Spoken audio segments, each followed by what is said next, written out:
A way to follow on to the last little instructional video. I promised you another one on bar chords.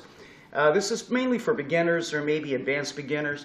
The whole idea is I just want to demystify bar chords a little bit. They look a little intimidating to some people. If you remember the last time I did one of these, I was showing you about what I call the moveable A, where you take an A chord, the A shape, and move it up the neck.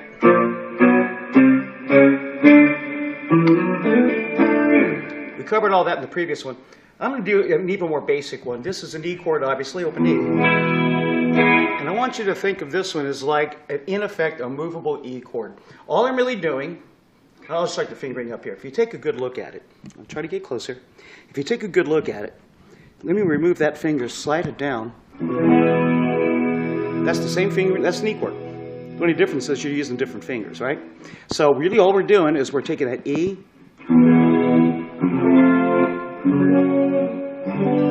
I'm going to turn sideways and let you see. Some people have a hard time at first gripping these.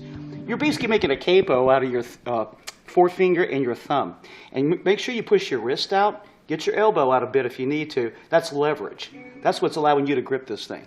I see people try to do this. It'll never work. So get your wrist out and get your elbow out a bit. It becomes more natural very quickly the more you practice it.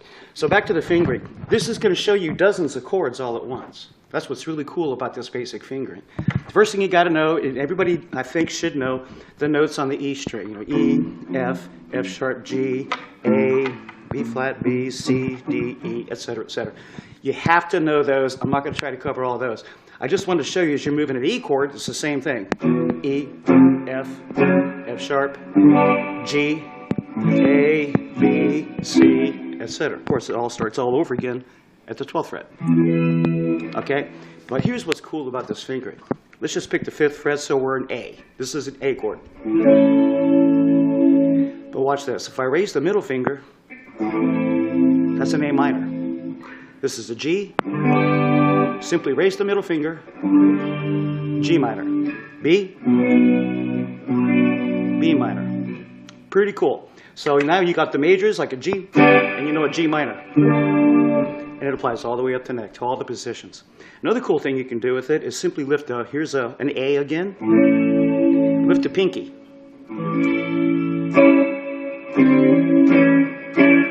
It's an A7th.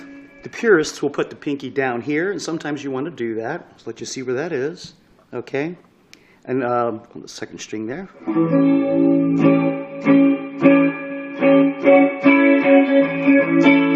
Okay?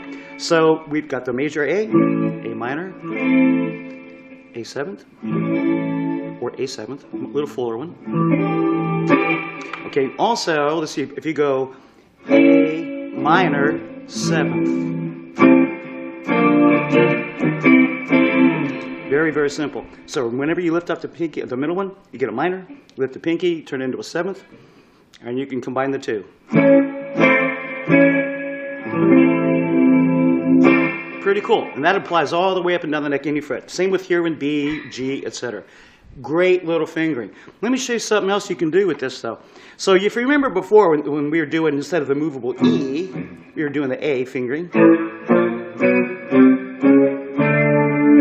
Remember how I showed you, that's starting with the A, just moving it up the neck. So this is a D. So remember that.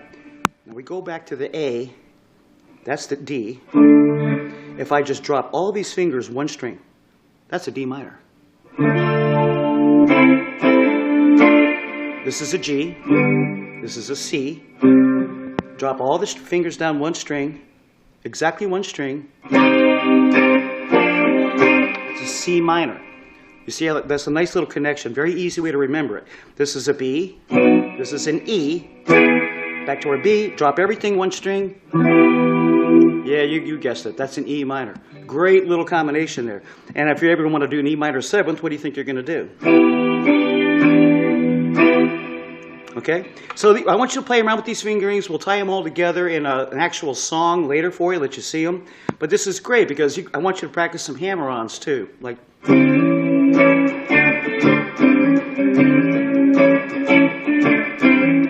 Okay?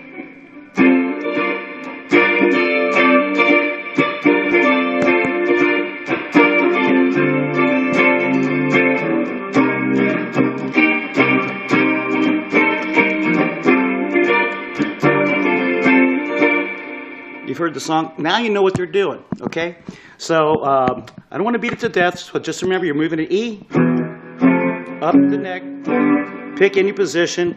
If you play it, that's an A, for example, lift the middle finger, A minor, lift the pinky, it's a A7th, or put the pinky down here more appropriately. That's a little fuller one. Don't always need that string though. So this is just a quick and dirty one. Works all the way up and down the neck. And there's a B, or an A, I'm sorry. There's a D. So if I drop everything from that A down one string, same exact fingering, but just one string down, D minor, B, E, E minor, etc., etc., etc. Anyway, I hope that helps. Practice that. That's actually dozens and dozens and dozens of chords in basically one fingering. Okay? One basic shape. Even though a little bit later we're showing you how we should drop them down, okay, to do those minors.